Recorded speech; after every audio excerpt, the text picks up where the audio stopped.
produced by Podcast Architects.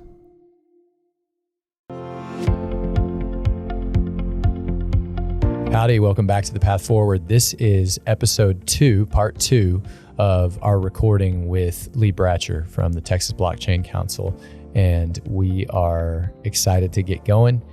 We will have a full outro at the end of this episode where Dr. Fernandez and I will talk through our reactions to the conversation. And yeah, we appreciate you joining us. Here we go with part 2.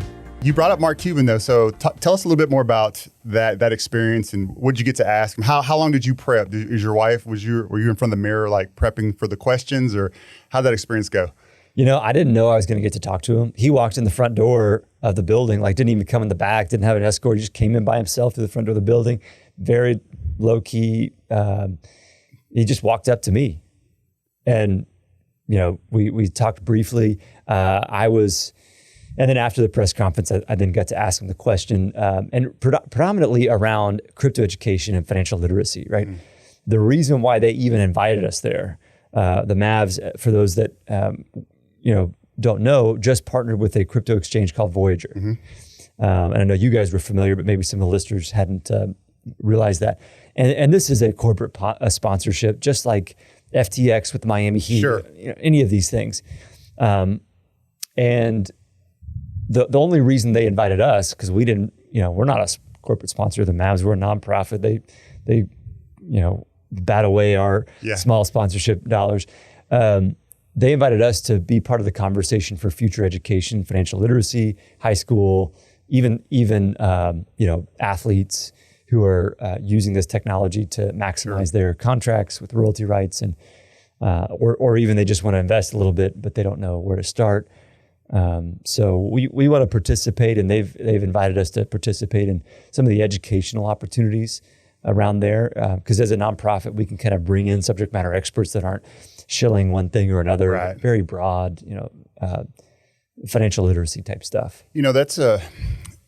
It's hard to sell, for lack of a better term, some of those hard skills that we used to teach kids, when we were in high school.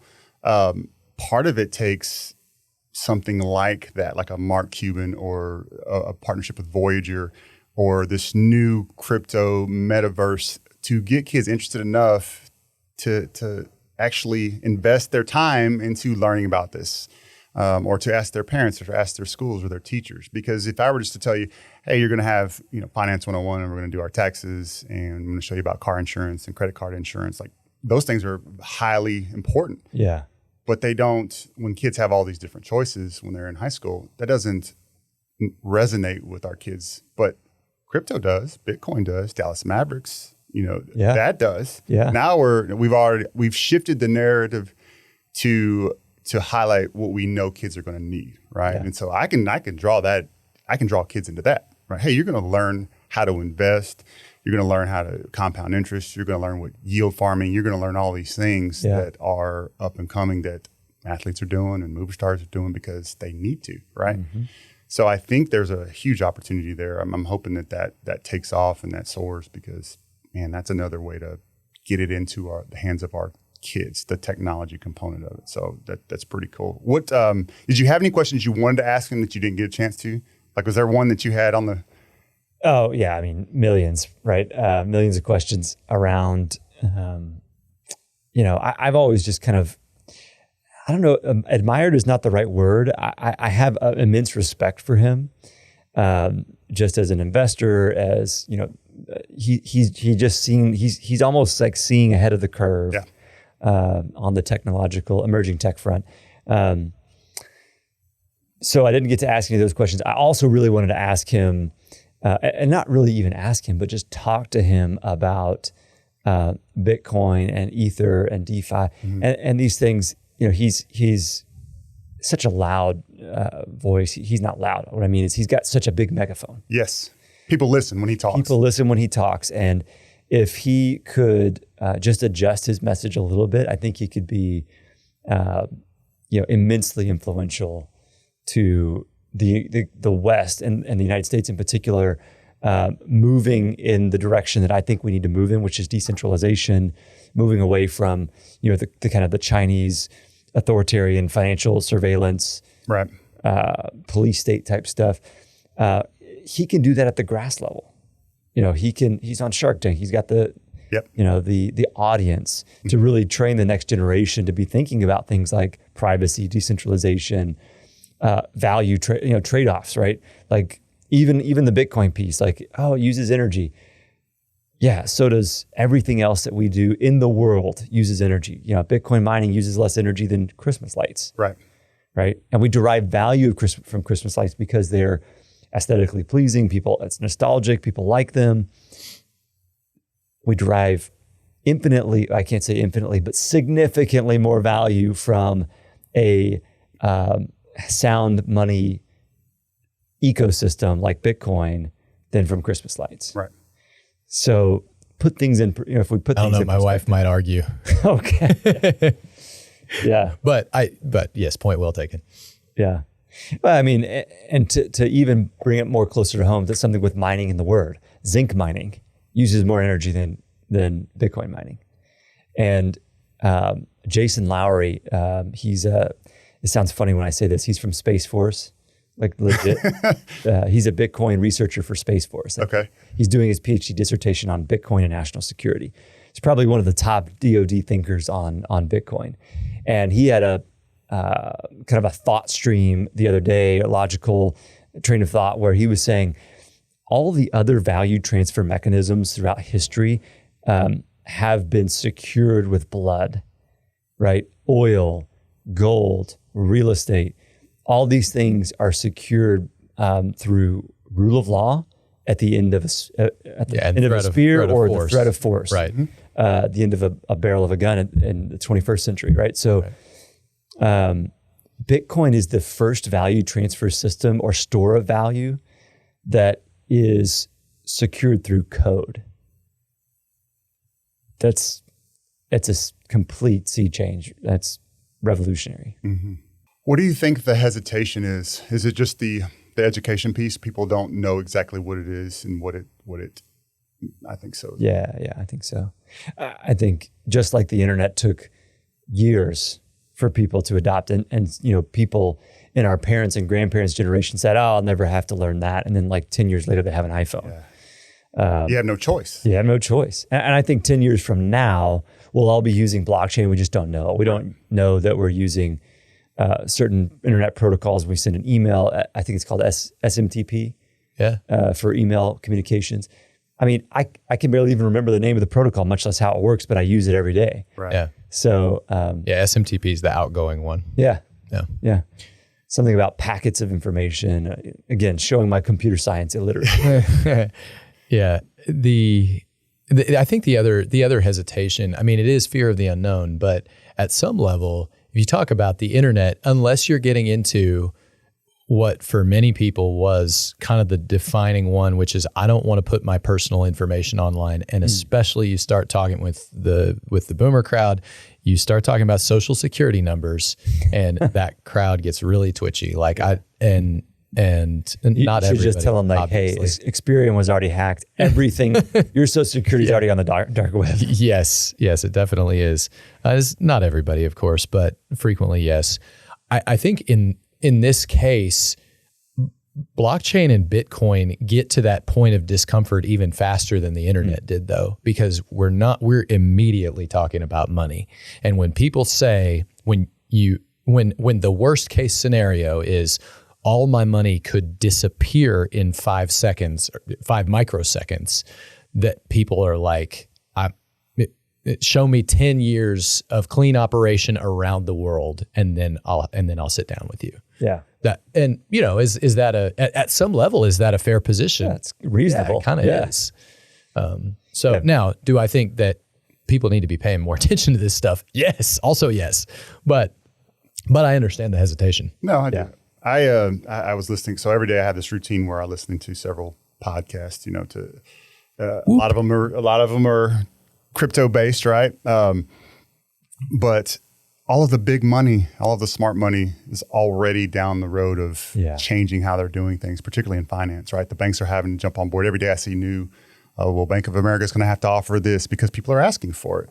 So I think the comfort level is going to kind of be washed aside, if you will, because you're not really going to have a choice in you're going to have to leverage it because it's going to be what's standard at some point. I think it'll move pretty quickly. Once some of the players that are not going to be there for the long time kind of wash out or get absorbed, I think we'll have, all right, that's just the banks do it this way and it's instantaneous and you can move your money how you need to. And, here are the guardrails, like you said, around it. But and we might have a middle road too, right? Yep. In June, the Texas Department of Banking issued regulatory guidance to all Texas chartered banks that they can custody crypto for their clients. Right. So none of us probably are going to take any bank up on that, right? Because the whole point of crypto is you can self-custody. Right. But for people like our parents and grandparents, those generations, they may be more comfortable starting out with a custodian like a bank that they've always used. And so, they buy an investment or they buy some digital assets, Bitcoin or otherwise, they put it into, cold storage in their bank, or their bank has some sort of, digital custody like solution that they've white labeled from a top of the line, custody, company, right, that's white labeling the back end products for these banks. Sure. So it's not like your neighborhood credit union is going to have to develop, mechanisms and protocols for, compliance techniques for custodying crypto. They're just going to white label something from a tech provider. So speaking of banks in Texas, so you got to tell us a little bit about your visit with Governor Abbott, and kind of what prompted that and what happened. What was the conversation like? We were trying to get him to come speak at the summit. Okay. We had the Texas Blockchain Summit in Austin, October 8th, so several weeks ago.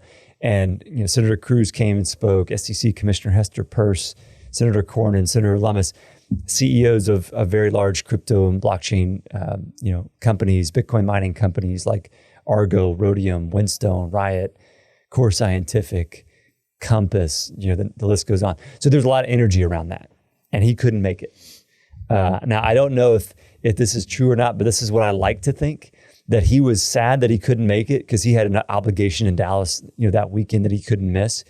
I would like to think that he was bummed that he couldn't make it. So the very next week, he allowed us to host a Texas Blockchain Council reception at the governor's mansion with him and 40 of the CEOs of our corporate member companies. Now, we couldn't invite every single person that's part of the TPC. We had to prioritize some of our corporate CEOs, and it was a great experience. They all got to come and meet him and interact and engage. And he does really want Texas to be a leader. And he actually we gave him a copy of the Bitcoin Standard months ago when we met with him the first time. It was a small engagement, a small meeting. And whether or not he's read a page of that, I don't know. I think he indicated that he had glanced through a little bit of it. He probably didn't have time to read the whole thing. But he's taking time to educate himself on this, especially Bitcoin mining, because Bitcoin mining brings stability to the Texas grid. Because these are intermittent users. They're on the controllable load program, where they can shut off within 5 seconds and push that large bulk power back to the grid. Mm-hmm. So why is that relevant to Texas? I know, right? We've been fighting that narrative for since the winter storm, Storm Uri, and so he was already interested because he's already fascinated with blockchain, and he's got a legal background, and so that the economics and the rule of law and the governance, that all appeals to him. But we started talking about how this could bring a resilience and harden the Texas grid. He got pretty interested. He's like, the people at the PUC and ERCOT need to hear about this. And he was going to he said, well, you need to meet with this person. And they're like, yes, sir. We've met with them. They're aware. They're supportive. ERCOT's aware of controllable load. They're aware that Bitcoin will be a growing percentage of the controllable load. Right now, it's not that big. Bitcoin mining in Texas is less than 1.5% of the total grid is Bitcoin mining. In 5 years, it might be more like 4% of the total Texas grid is Bitcoin mining. I was going to say 1.5% is pretty, I mean, that's substantial. That's meaningful. Yeah, that's nearly a megawatt. Yeah. A gigawatt. Yeah. Several hundred megawatts worth of Bitcoin mining in Texas. And imagine that amount of power being able to put that in perspective for listeners. I'm pretty sure the city of Lubbock is like 100 megawatts, like downtown Lubbock. And so we're talking about many times the size of the city of Lubbock of power. And when you hear that, you're going to get freaked out. You're like, that's a ton of power. What they're actually doing is they're going out into these rural areas and they're soaking up unused power that wasn't otherwise going to make it to the transmission system anyway. Now, some of it was, we can't say all of it, but there's a ton of unused and wasted power in the Texas grid because we can't get it to where we need it when we need it. The duck curve, transmission, grid congestion, it's all a problem. We talked about this at the Bitcoin conference. Exactly. Yeah, there's a huge market incentive for Bitcoin miners to go soak up unused and wasted power. Now they're going to be connected to the grid and they're going to be using some of the power that would be part of the grid circulation anyways. But they're also creating a bigger baseload demand that incentivizes more production, especially wind and solar. And then you turn that off when the grid is stressed a little bit or strained a little bit. You can turn it off within 5 seconds. That's unlike any other heavy industry in the state. Yeah. Other heavy industries fought with the governor, fought with the legislature, did not want to turn off during Winter Storm Uri and I don't blame them. It's very cost prohibitive. I mean, to restart some of these factories, it's costing them millions of dollars. Sure. But Bitcoin miners are like, no, we'll make more money turning it off and selling our power back to the grid than we are mining Bitcoin. They had that strike price, right? Because we had that deregulated energy-only market. So when cost of power starts to go up, they hit that point where like, all right, shut them down. We're going to make more power pushing this power, make more money pushing this power back into the grid than we otherwise would make mining Bitcoin.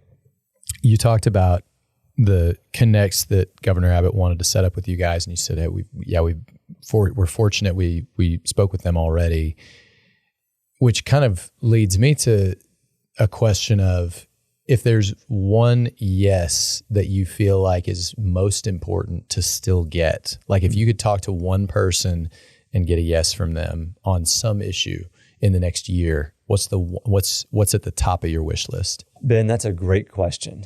And it probably wouldn't be the governor. I mean, he's been very supportive, and he doesn't make like direct introductions, right? He may have had one of his staff introduce somebody from ERCOT or something like that.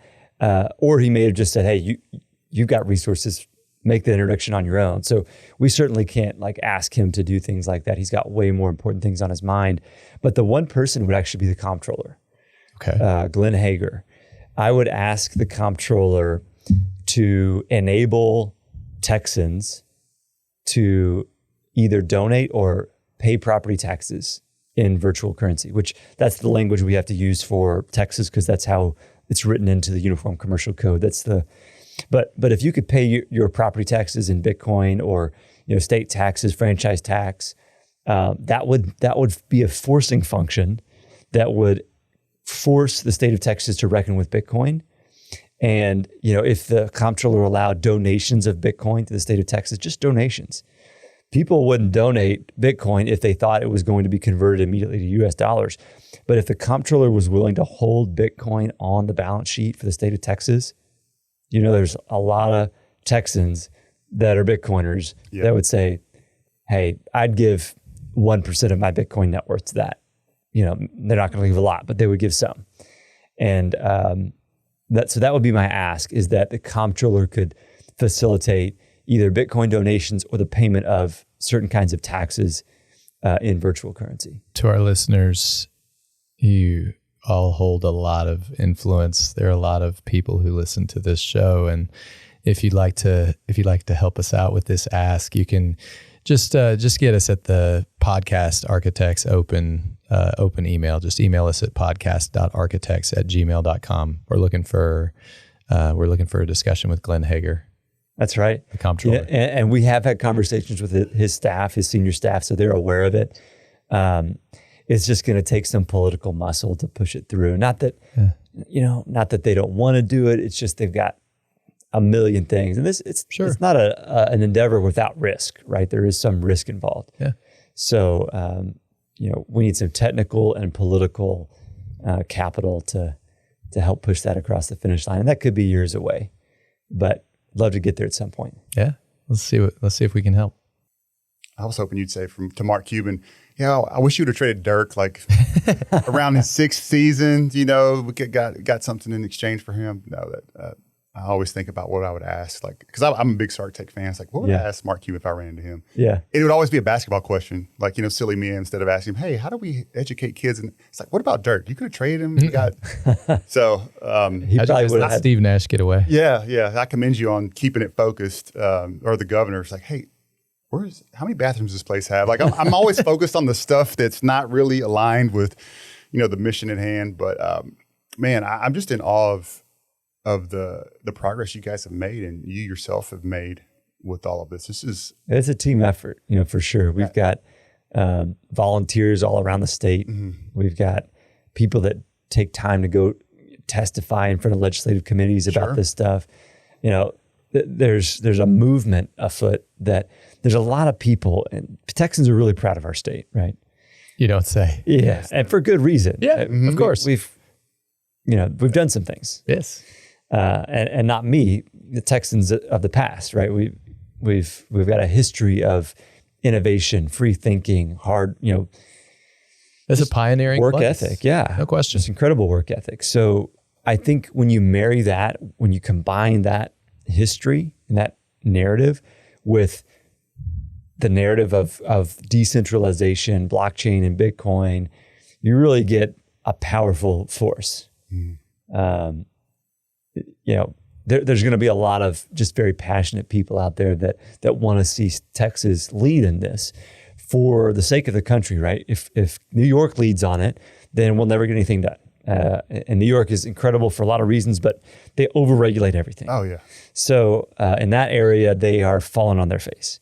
So, and it's not like Texans are about no regulation. Again, it's just smart, light touch, sensible regulations that allows entrepreneurs to flourish. And I think what you said earlier about the biggest in-demand skill in the United States is entrepreneurship. People in other countries learn that skill out of necessity. Right. Necessity is the mother of invention. They have to survive. So they got to figure out how to barter to get what they need to survive. Absolutely. Exactly.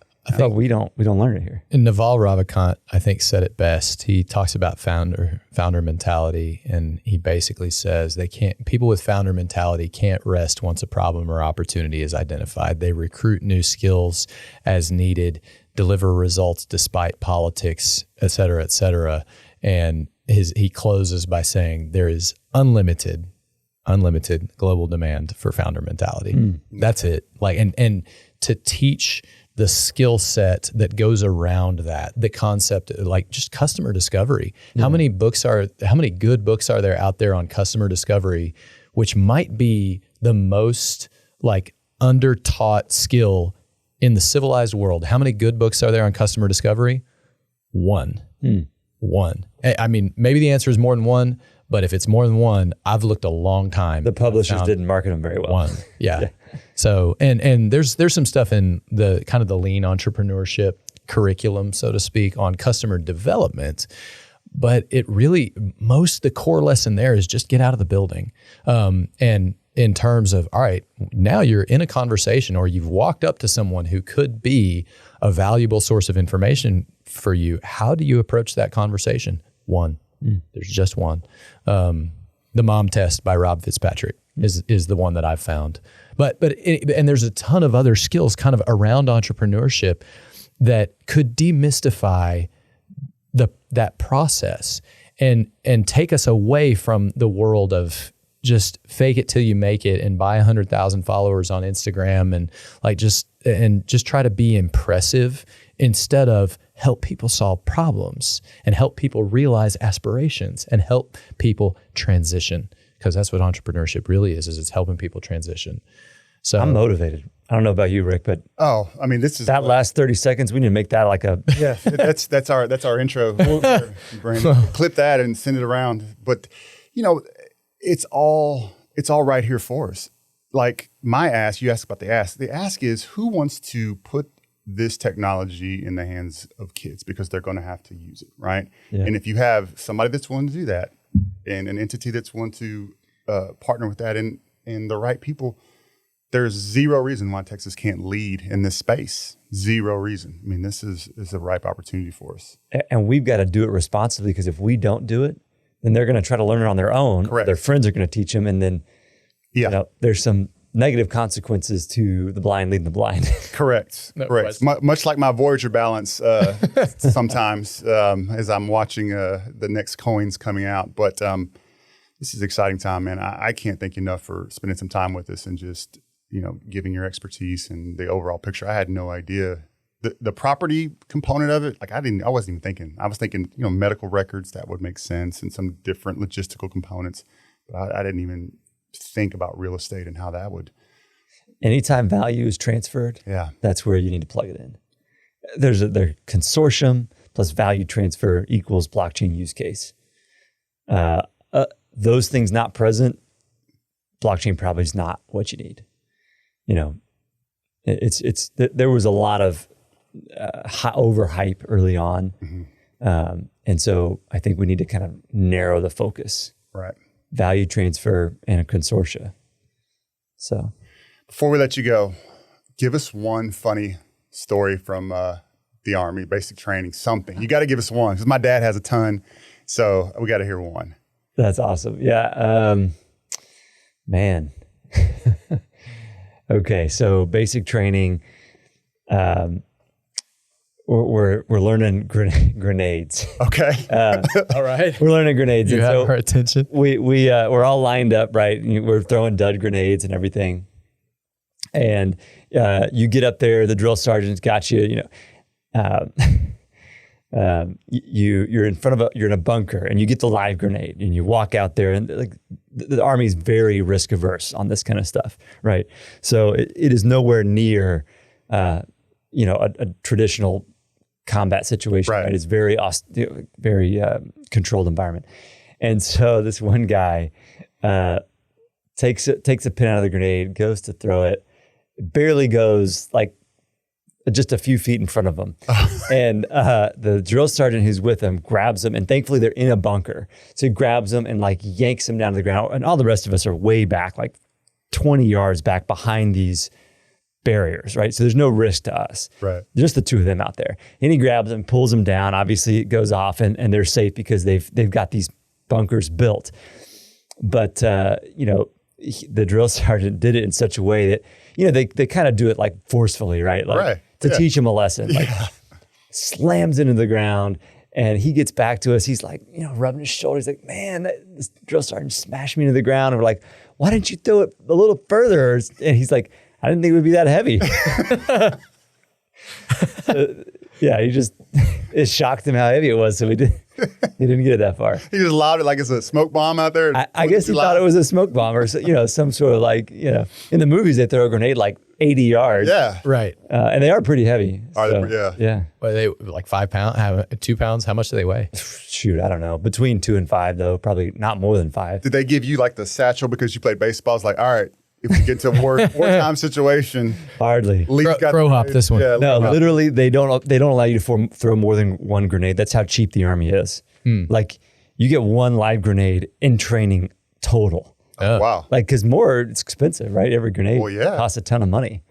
In fact, when we were shooting those 203s, little out of the grenade launcher, the M4 mounted grenade launcher, nobody except for 2 people in the entire basic training battalion got to shoot a live round. Everybody else had to shoot training rounds. Oh, wow. That is how cheap the Army is. Maybe the Army needs to start mining some Bitcoin there. Maybe. There you go. Plug in. It's probably more valuable for national security for the Army to be mining Bitcoin than for them to be training anybody on an M203 grenade launcher at this point. Because we're fighting the wars of the 20th century when we're training people on grenade launchers. And not that we don't need those kinetic skills, but that stuff is, there's a lot of people in the military with those skills. Sure. The military is a very, disciplined and trained organization, they can fight kinetic wars. Nobody can hold a candle to the United States on kinetic warfare. Cyber war, not so much. Yep. We got to put some investment dollars over there. Yep. So that kind of brings us full circle, right? We got to educate the next generation. That's right. Yep. Cybersecurity. Emerging tech, cybersecurity, AI, blockchain, the whole 9 yards. Yeah. Any shout outs that you have for anybody on your team, or you already shouted out the governor and Mark Cuban, so they'll be contacting us for follow-up podcast. Sure. We've got great board of directors at the TBC, vice president of operations, Sanjay Kaluvalil. Yes. A lot of volunteers. Our Houston volunteers, Mark Cole, Deanna Bailey, Austin volunteers, Andrea Nicholas. They like run meetups down there just because they're passionate. So listeners can follow us on TX Blockchain 1 at TX Blockchain 1 on Twitter. I'm at Lee_Bratcher on Twitter. And, I used to not be that big into Twitter, but crypto is on Twitter. You got to. Sure is. So I have been cultivating my Twitter presence, as they say, over the last couple of years. Yeah, absolutely. Right? Yeah, me as well. Like I had to, as being school business, everything's on social media, so you have to take part and learn it. So I've last 3 years, I've gotten better and better and better. Man, this was a great conversation. I really appreciate you guys inviting me on the show, and very thoughtful questions. And look forward to pushing people towards this podcast, because obviously the kind of people that y'all are interviewing, this is really exciting. So no, we appreciate it. If you need a K-12 representative for that space, I am. Just to be around people in the conversations and learning, man, you just don't find that everywhere. So I'll throw that offer out there for you and your team if you need a K-12. You better be careful. We might take you up on that. I'm good with that. I love this innovation piece, because ultimately it's going to benefit our kids. And that's what I'm about, is what do we do in the best interest of kids? So we can do that. We'll be all good. Well, I got to say that Lee delivered as expected. I mean, just blown away by all of the implications for blockchain, for Bitcoin, and his leadership and his journey through this process. I mean, what did you think? I thought it was really incredible. And I feel like every time I have a conversation around this space, I get like just the landscape starts to come into focus just a little bit more. I still feel like the amount of things that I know nothing about far outnumbers the things that I know even 1% about. But it's good to sort of get a better sense. For me, one of the big takeaways was the first thing we touched on, which is the real estate application. Mm-hmm. And there's so much possibility in this space. And separate, Lee also mentioned that there was this kind of overzealous, there was some overselling of what the space is capable of, what blockchain is capable of in the early going, and the idea of, all right, where there's value transfer in a consortium, like that kind of thing, starting to zero in on that is really exciting to me. Yeah, as an educator, you always say, if you need to find answers, go ask the experts, or go talk to the experts, or research from what the experts have written or said. So, being around Lee and his expertise opened my eyes to all of the other possibilities beyond just what I thought it could be and should be. So very, very productive discussion. And I look forward to continue learning about it. Yeah, it's exciting, really exciting stuff. And one of the things I enjoyed most about this conversation is Lee is a smart person who has, from everything we can tell, the best of intentions and wants to help people, and is coming at this from a mindset of asking questions and finding out new things and learning. It had I feel this whole space, I feel like, has a very good and productive feel to it. Yeah. I think having an educator background like he does helps with that, right? Because you're just naturally inquisitive, and you're used to asking questions. And if you don't understand, well, prove it to me, show it to me.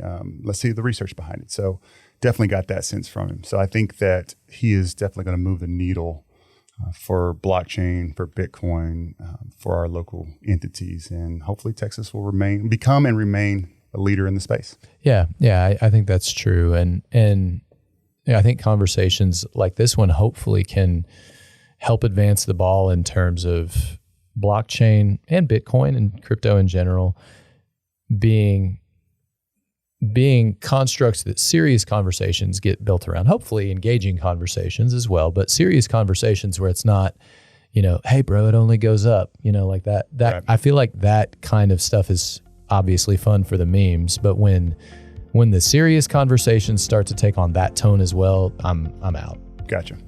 And this was the opposite of that. Nope. Very excited about the possibilities. Yeah, for sure.